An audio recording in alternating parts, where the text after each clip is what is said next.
Om Jnanatirandhasya Jnananjana Shalakaya Chakshurinmilitam Yena Tasmai Shri Gurave Namaha. Translation: by refraining from a particular sinful or materialistic activity, one becomes freed from its bondage. Such renunciation is the basis of religion and auspicious life for human beings and drives away all suffering, illusion and fear. Purport in Chaitanya Charitamrita, it is stated, Mahaprabhur Bhakta Garnaya Vairagya Pradhan E Jaha Deki Pritahan Gaura Bhagavan. Renunciation is the basic principle sustaining the lives of Sri Chaitanya Mahaprabhu's devotees. Seeing this renunciation, Sri Chaitanya Mahaprabhu, the Supreme Personality of Godhead, is extremely satisfied. Because of false ego, one considers oneself to be the proprietor and enjoyer of one's activities. Actually, Lord Krishna, the Personality of Godhead, is the proprietor and enjoyer of our activities. Recognition of this fact in Krishna consciousness leads one to real renunciation. Every human being should perform his prescribed duty as an offering to the Supreme Lord. Then there will be no possibility of material entanglement. Lord Krishna clearly explains in Bhagavad Gita that prescribed duties performed as an offering to the Lord award liberation from material bondage. Sinful activities cannot be offered to the Lord, but must be given up altogether.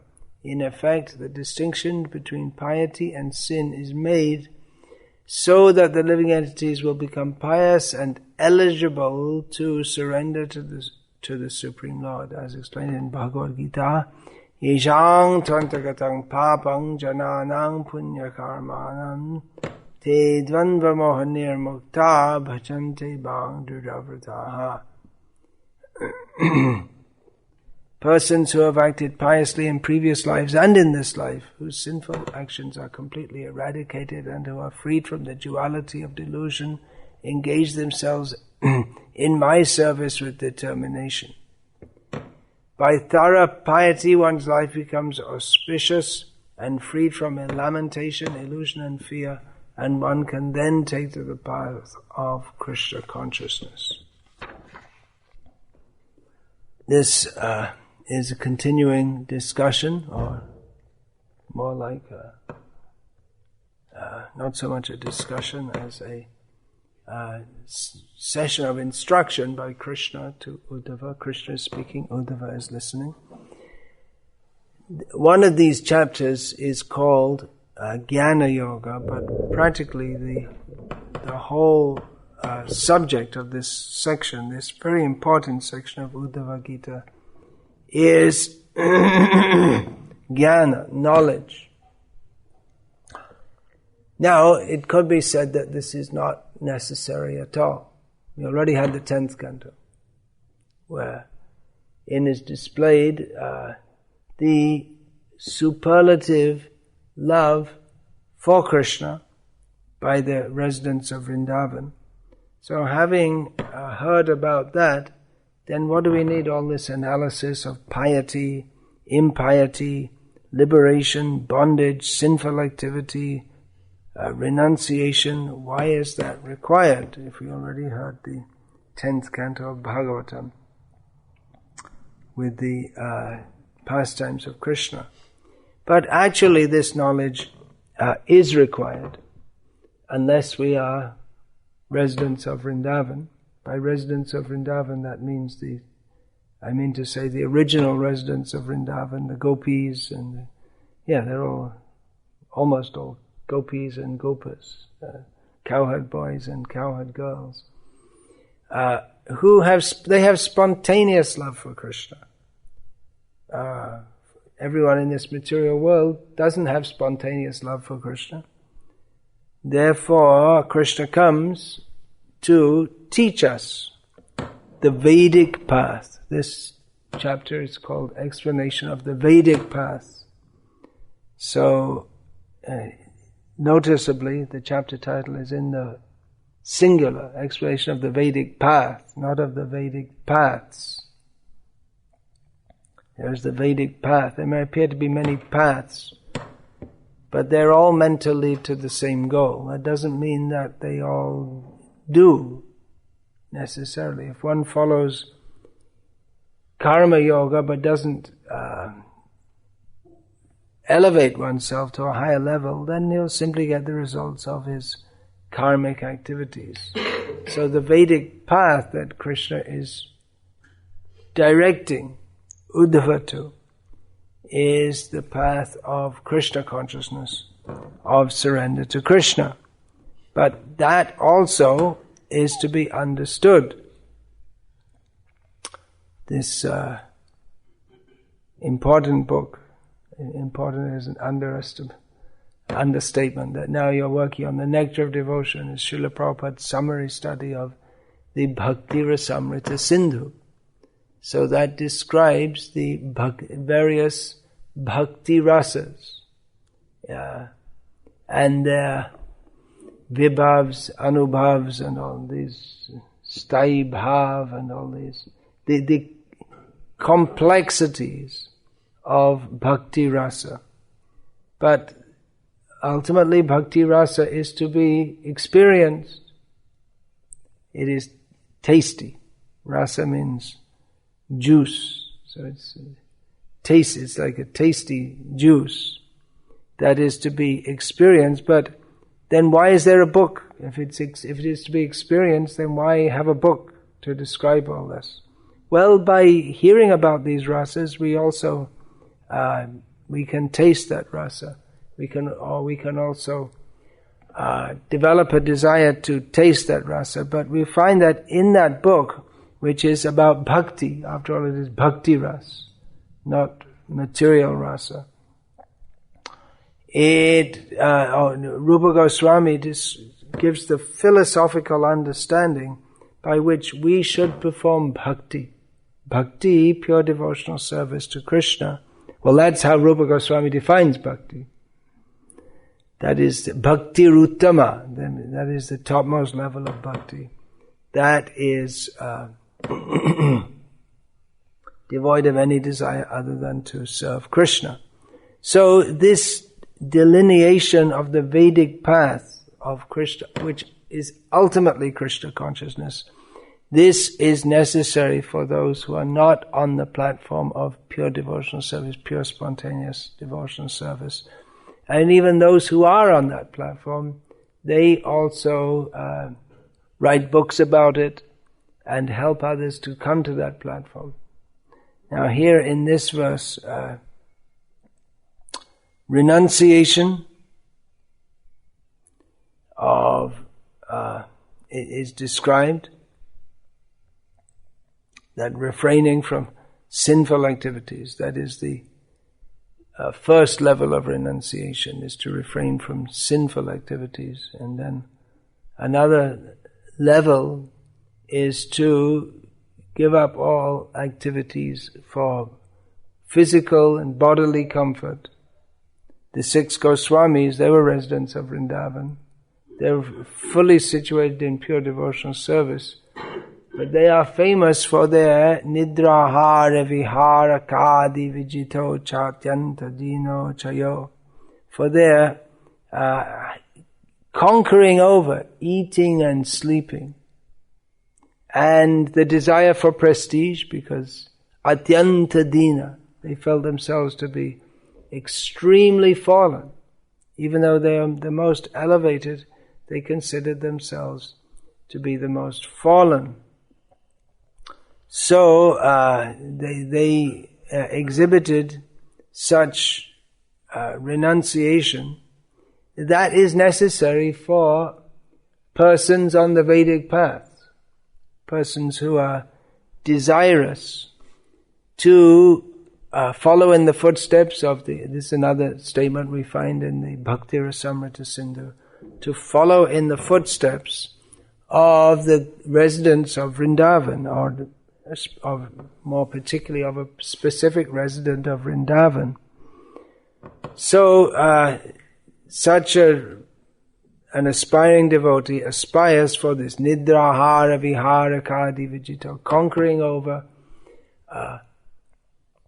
eating, sleeping, the desire for prestige and all this. So these are the qualities of a sadhu. The qualities of a sadhu and the aspirations of a sadhu, they're quite different from that of materialistic people. Here in San Diego, it's,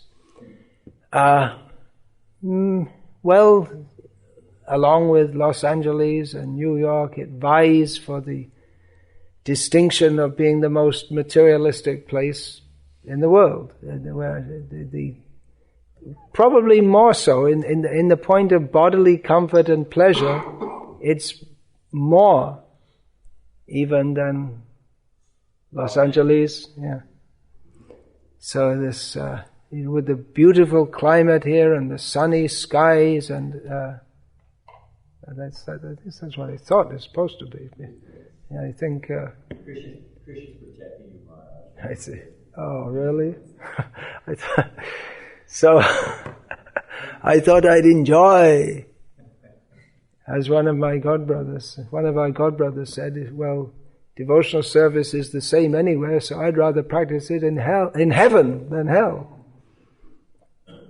But that is the aspiration of the materialist, to live in San Diego or thereabouts, in a house on the beach and Pacific, what's this area called? Pacific Beach, and have a nice dog and a nice girlfriend or two, and everything nice whiskey, first class, nice clothing, prestige. People will see, yes, he's a very good, respectable member of the society. Means he has plenty of money. That's the main qualification. Vitam eva kalonrinam janmachara gunodayaha. In Kali Yuga, the qualification to be a gentleman is that one should have plenty of money. The qualification to be considered a very cultured person, or to have that is the quality, if you have money. And good behavior means to have lots of money. If you have plenty of money, then you're well behaved. And if you don't have money, then you're a rascal. So these are the qualifications. How to get all qualifications. So comfort, prestige, material enjoyment, all these things which are desired by materialists. For devotees, or actually any sadhu, there are two varieties of sadhus. This Mahantate Samachita Prashanta. There are two in this. Mahanta or Mahatma is described in this verse, that they are prashanta, they're very peaceful in their mind, they're not disturbed whether the sun shines or not, or whether they're in poverty or wealth or any such things. But in the translation, Srila Prabhupada describes that there are two kinds of Mahatmas. One is a devotee and one is an impersonalist. So the impersonalists also, they are on the path of renunciation. And all that is desirable to materialists is abominable for sadhus. Everything that the materialists aspire for, the saintly persons aspire to become free from.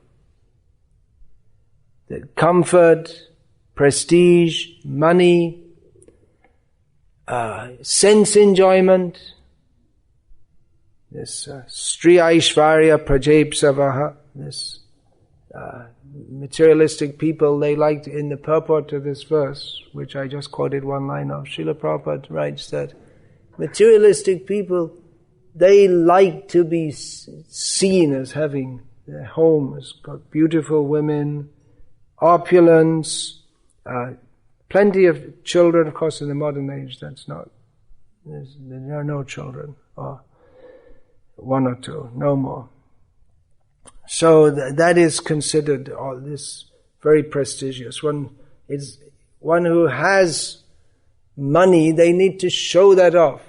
Otherwise, what is the use of having money? Not just for your own enjoyment, but you should be seen to be prestigious. Not only that money is not only for enjoyment, but for personal enjoyment, but others should see how you are prestigious. That's why, at least in India, when someone's come up, made their money, they somehow or other they got money, usually by corruption. If you want to get rich, if you want to get rich quickly, you can sell drugs, start your own religion, become God, or corruption, become a politician. The various ways to get rich quick. Forget Napoleon Hill. There are other ways. So when they've got all their money, then they want to show it off. Then they'll start some charitable trust for building hospitals or schools so that they'll become seen as a philanthropist. So people want to be seen as good people. They make all their money by exploiting people and cheating people, and then they perform some nominally pious or welfare activities so that people can praise them as good people. But for the devotee, he's just the opposite. He's not interested. Or rather, not only not interested, but they will deliberately shun such activities or advantages. Comfort, which is desired by materialistic people. Why not be comfortable? Live comfortably. Live happily. But for devotees or for sadhus, aram is haram, which means comfort is abominable. That's a tongue twister of a word. Comfort is not desirable. One should jivasya tattva jignasa. One should live only for the sake of understanding or inquiring into the nature of reality. And then why not? You can do it comfortably also. Right? You can lie on a comfortable couch and discuss about I am Brahman,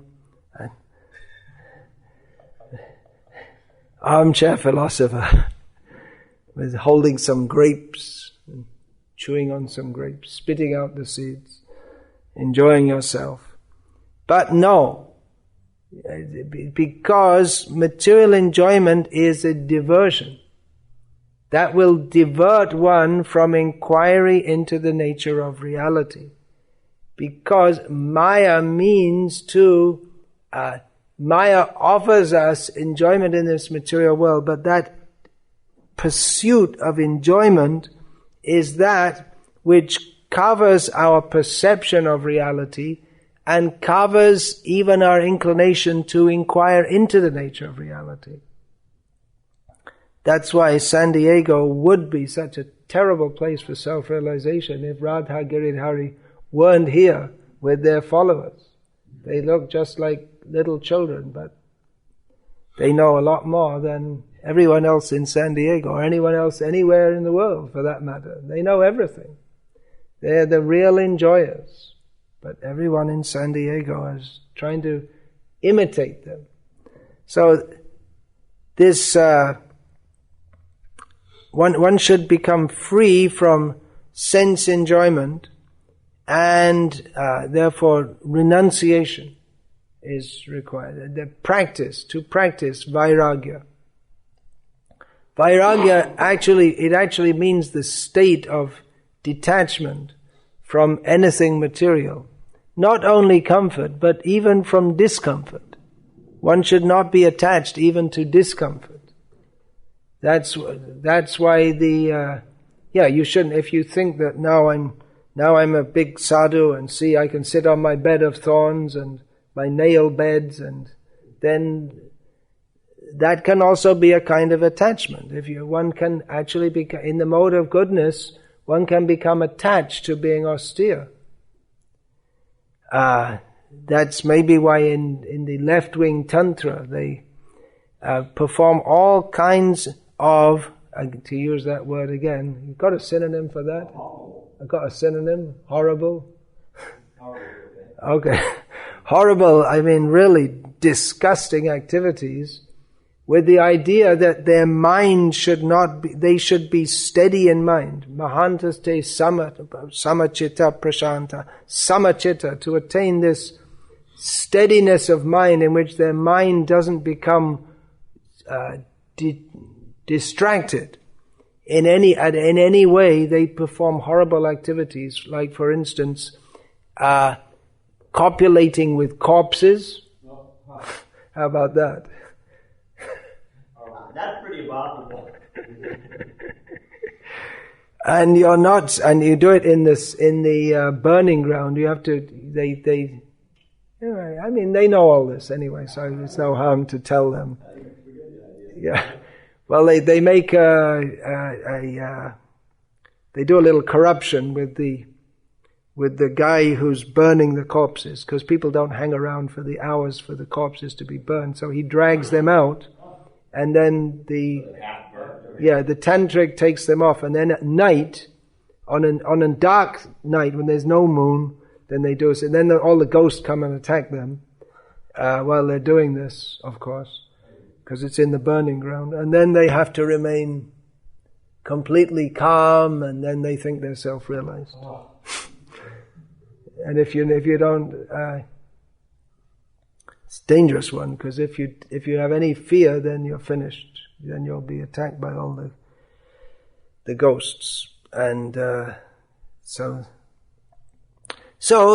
tantra means some practical activities with leading to renunciation. Of course, Vaishnavas are also tantrics.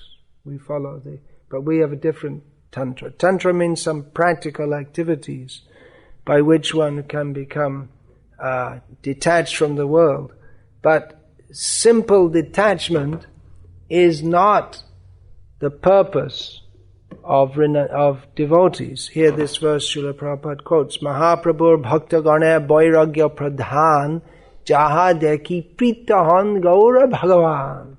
That Gaurang, Chaitanya Mahaprabhu, is very pleased when he sees his devotees having vairagya, which means detachment from this world, which is their principal characteristic.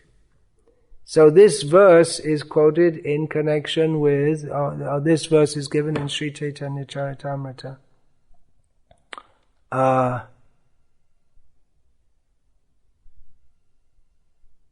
It's until 620. Yeah.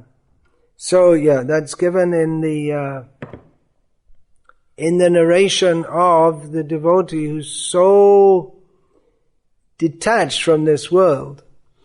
But that's Raghunath does so much renounce. I mean, it's like one day, Nirjala Ekadashi, get ready for it, but Raghunath Das was, actually all the 6 Goswamis, they were practically doing that every day. Raghunath Das, he got to the stage where he was taking a little bit of buttermilk in his hand every 2 days or so, and maybe 1 or 2 chickpeas, and when he took it, he would chastise himself that, you see, now I'm such a big sense enjoyer, just for the sake of this body I'm indulging in sense enjoyment.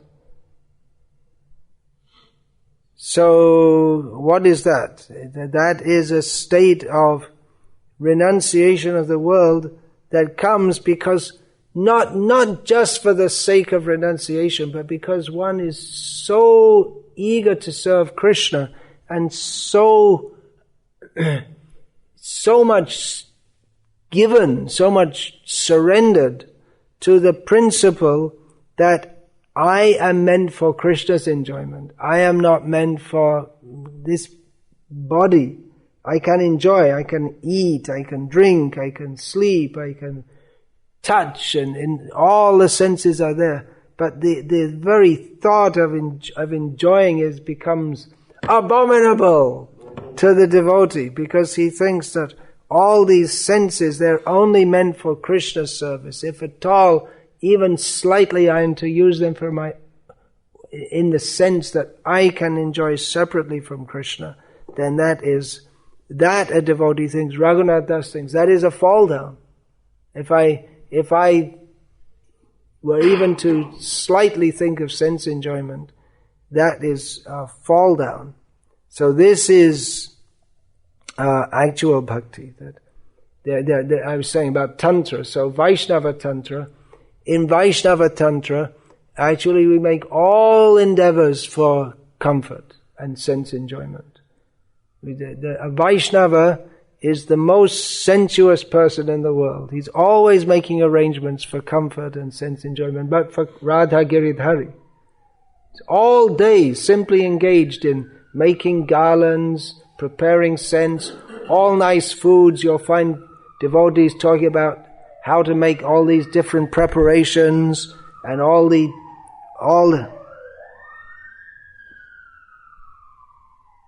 what's that? They're going to find someone who drank some water? When will that day come?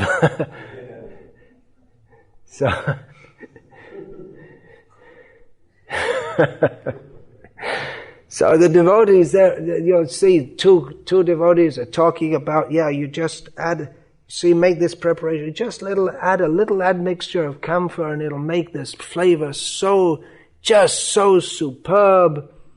And you may think, what are these? These are sadhus, they're talking, and they're completely absorbed in discussing about how to make superb preparations, and they'll make all these preparations, complex preparations, which just like to cook this mocha, this banana stem.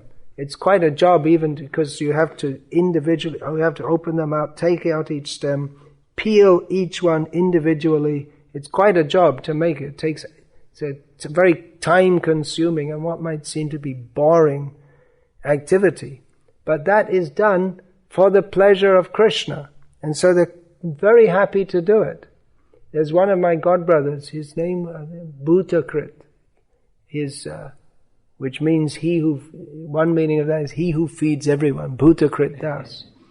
So he came to one temple I was staying in at one time in Bangkok, which is a real place of sense enjoyment.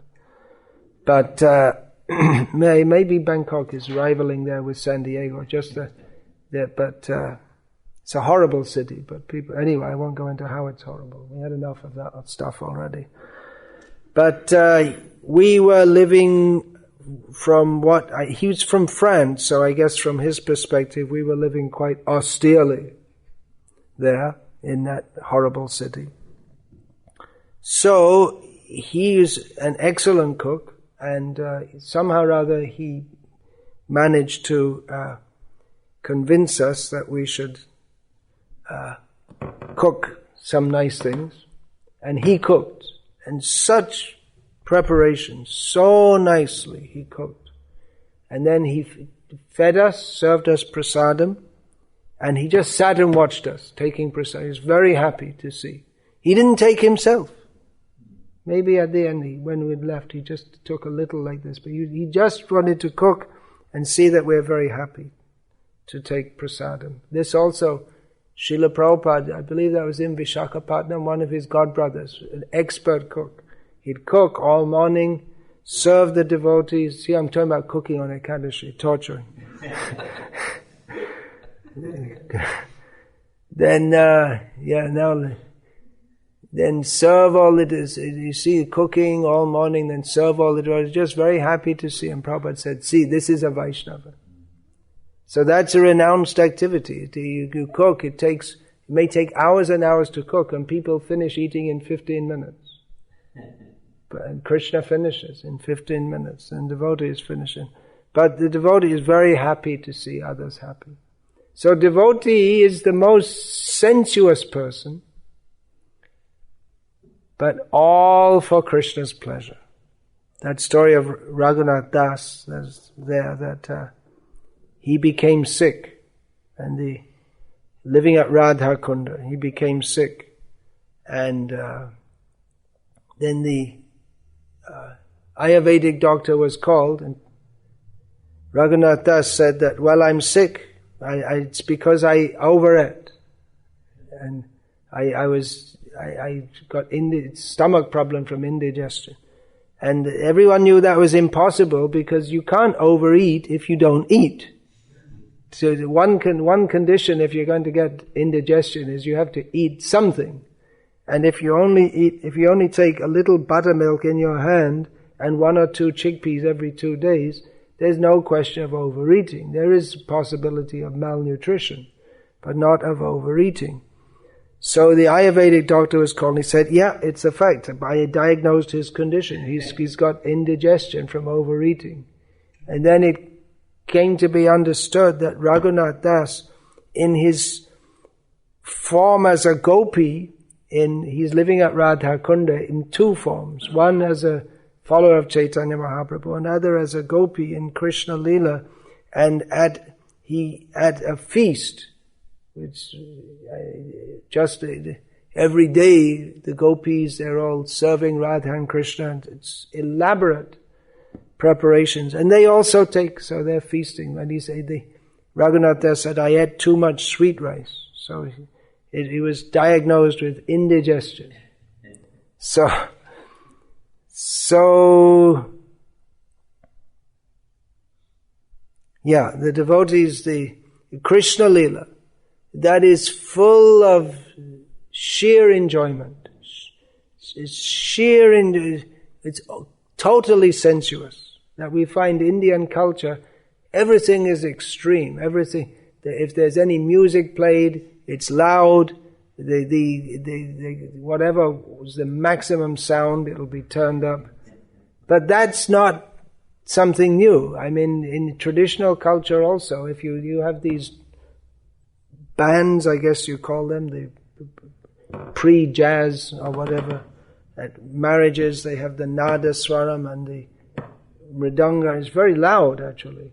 It's even without any amplification. So the colors, you see the women, especially those who are not modern, are wearing jeans and t-shirts, and especially in Rajasthan and Gujarat, they'll have very bright colors. And the men, they used to be the men also.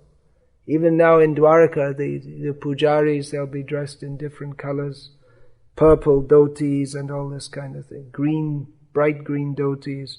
So it may seem like and then the food is very spicy, and all different flavors, which people don't even know, they can't even imagine in this country. They think McDonald's is the height of human civilization, which for the benefit of the world, they have to export all over the world. But now in India, there's pizzas are becoming popular, but then they chili flavored. It's not just some. How can you eat without some spices?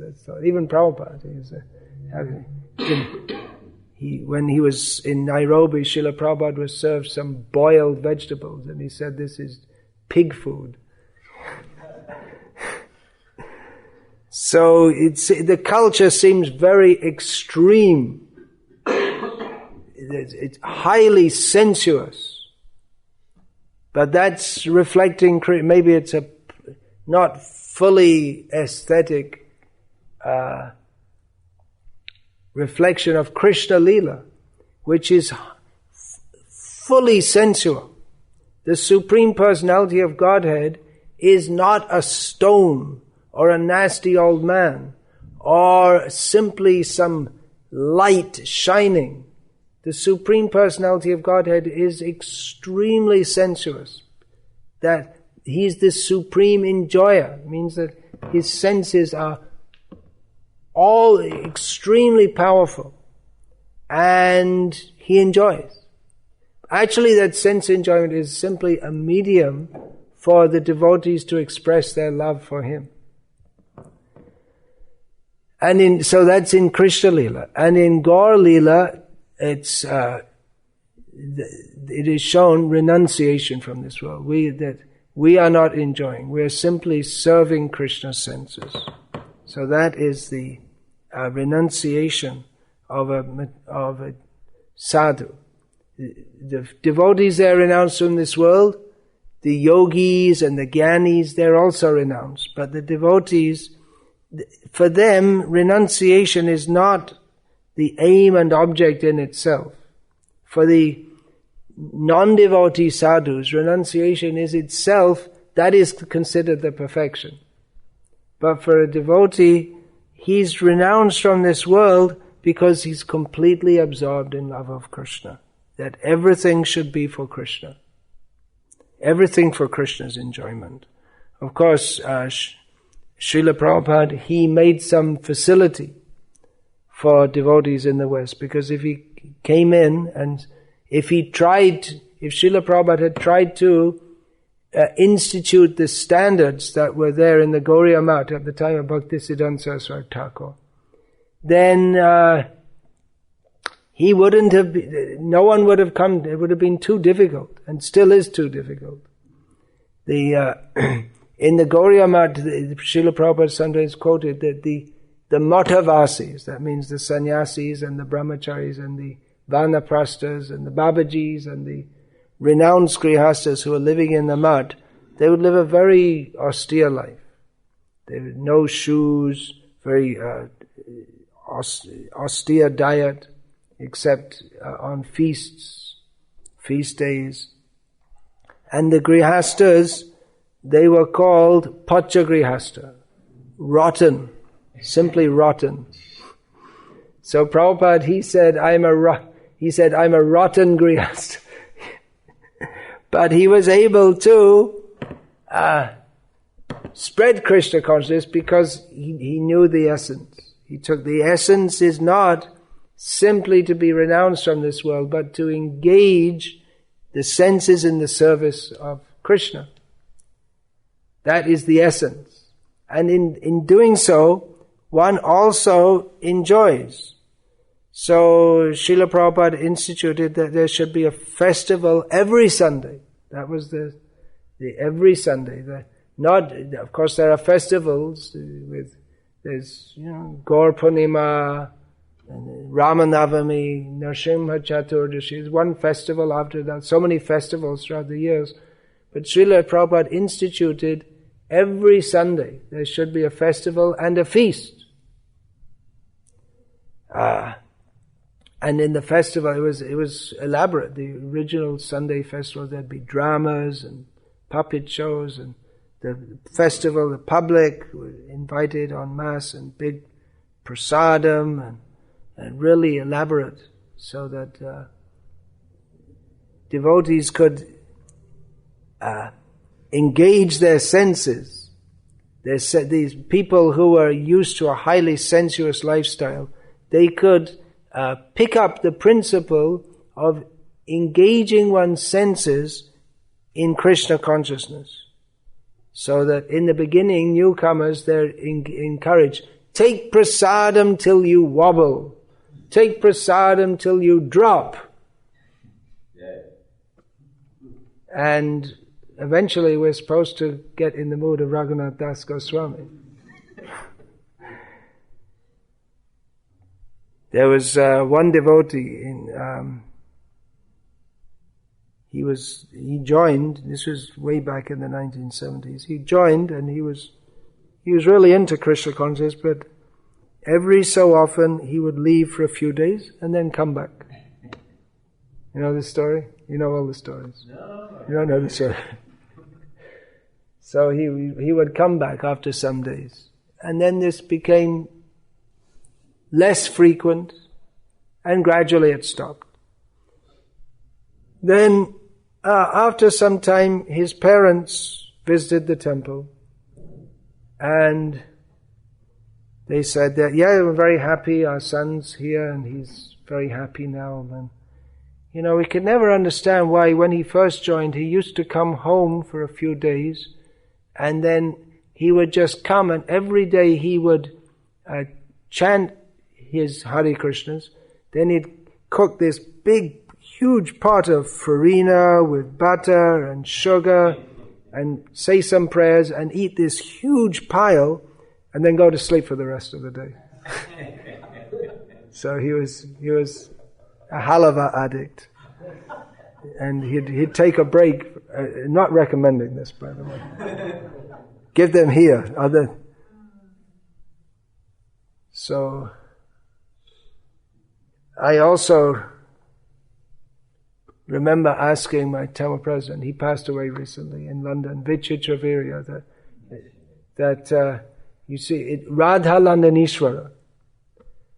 Now, I can cite on authority that they are the most beautiful deities in ISKCON, the authority of Srila Prabhupada. Don't kill me.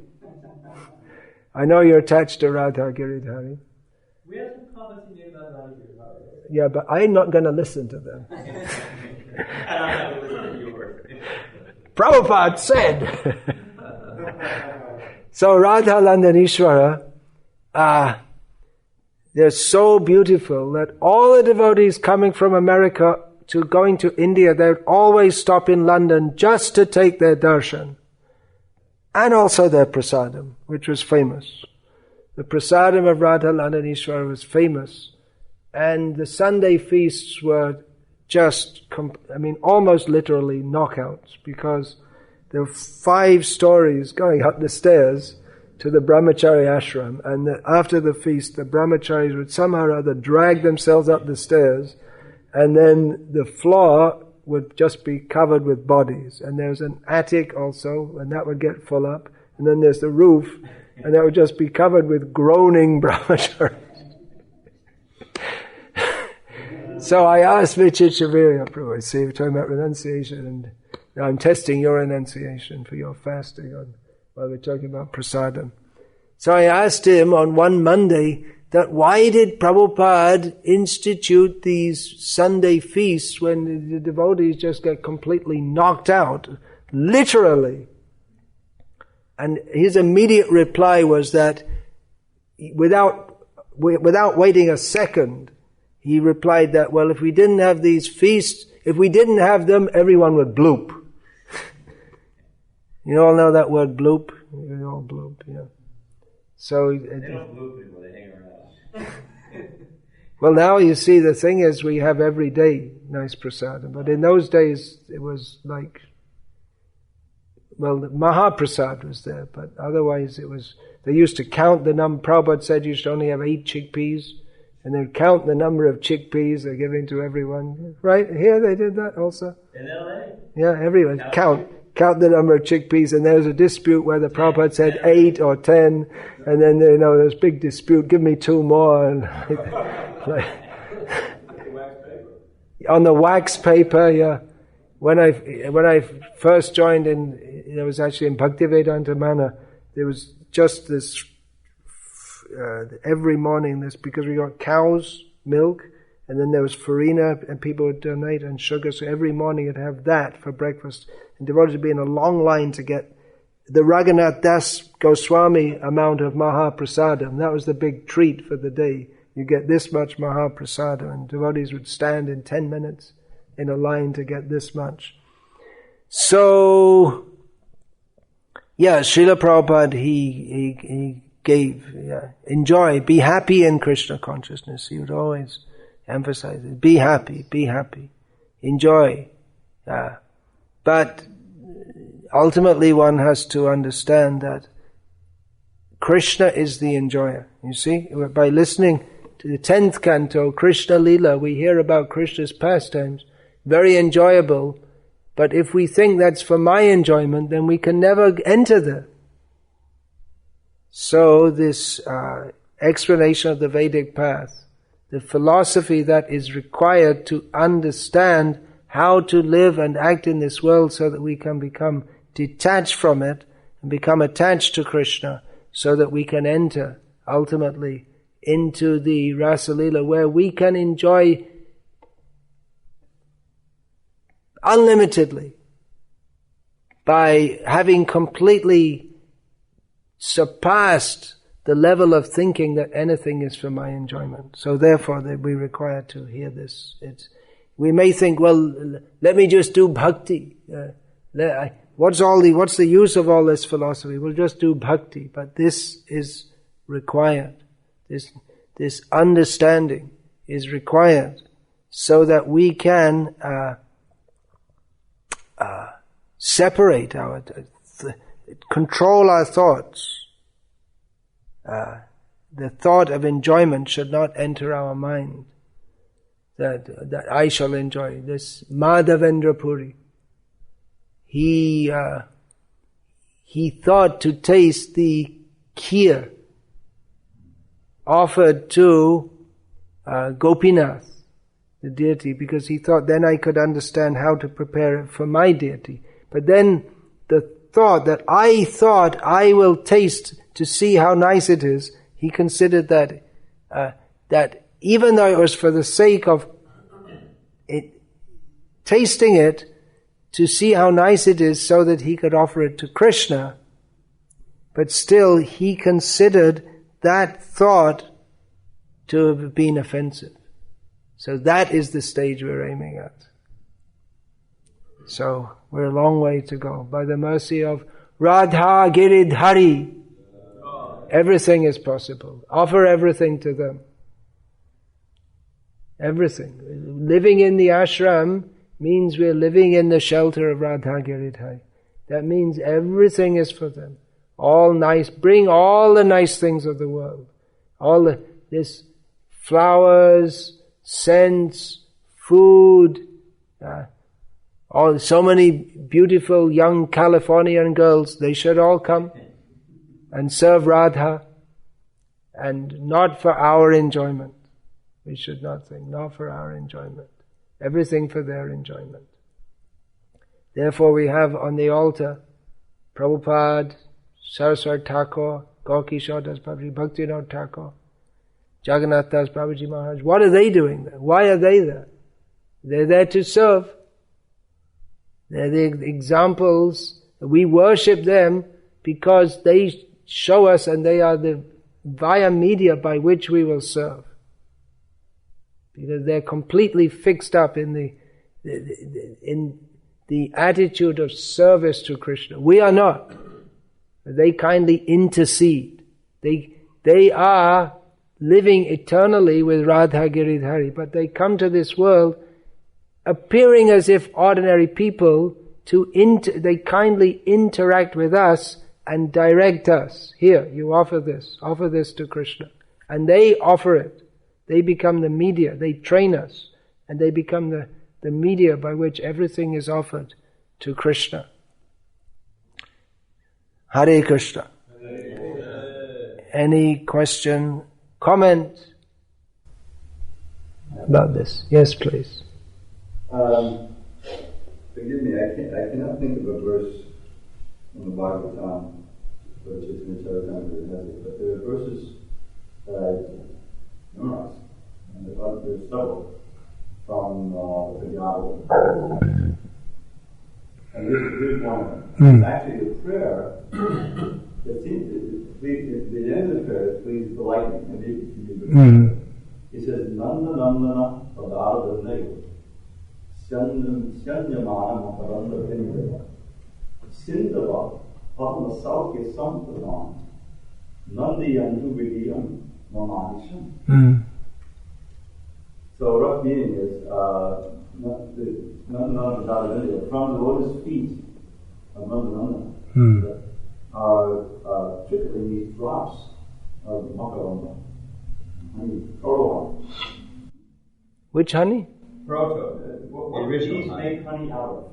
Oh, I see. Free honey. That's a sweet little nectar they concentrate with. That's Makaranda. But he said, oh, it's not a Bindava, it's Sindava.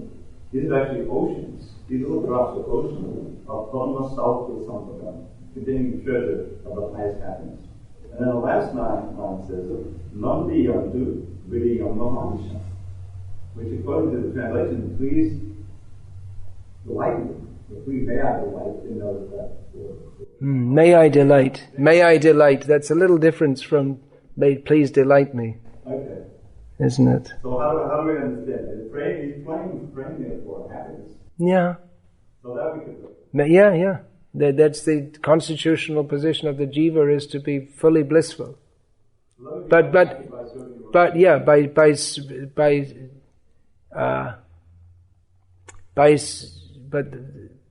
one's happiness should be in the... There's nothing wrong with wanting to be happy. We're not we're not dry renunciants. We're not self-flagellants or anything. But yes, be happy. Chant Hare Krishna and be happy. You could condense all of Srila Prabhupada's instructions into that one line.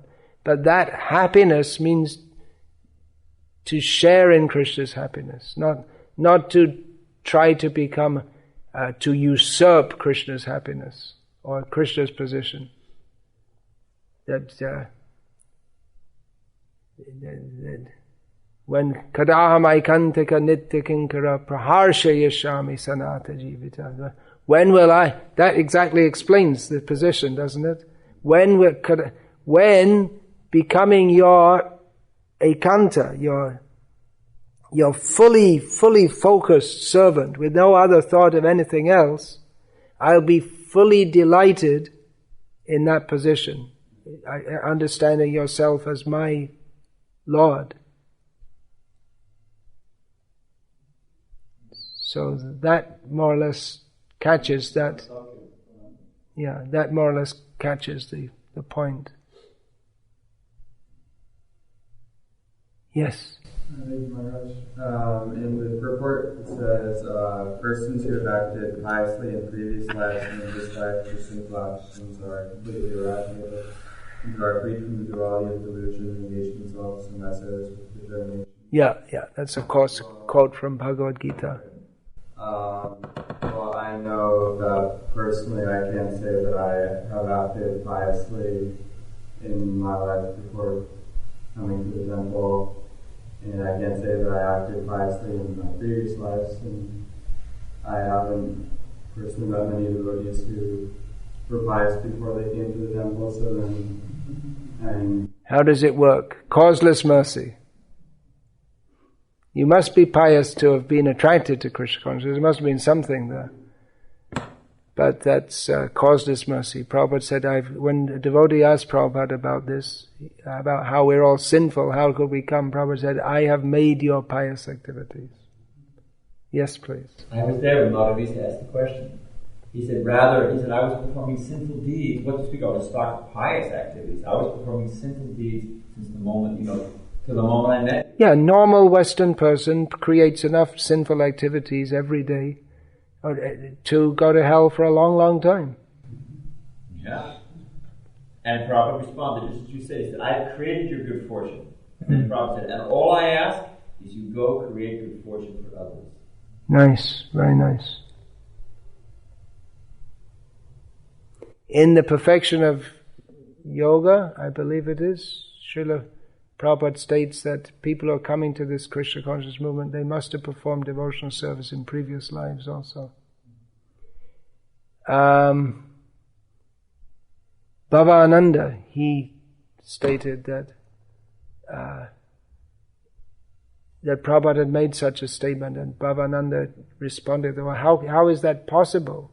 You see, we're all so sinful.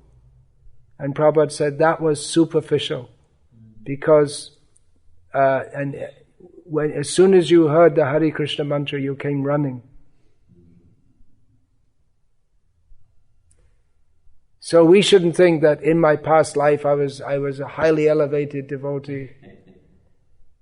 We shouldn't think like that. We should think that I'm very sinful. And actually we have. I think all of us sitting in this room have committed, well, some more than, especially those from Western backgrounds, have committed many sinful activities. But we should think that Yogata bichare kichu nahi pai tomara karunasha. If my qualifications for being engaged in devotional service are examined, you'll find the qualification amounts to 0. That Bhaktivinoda Thakur sung. And in our case, we can say -0. We're in the minus position, but the causeless mercy of Srila Prabhupada and the Acharyas, that is the essence of our qualification. Yeah, anything else?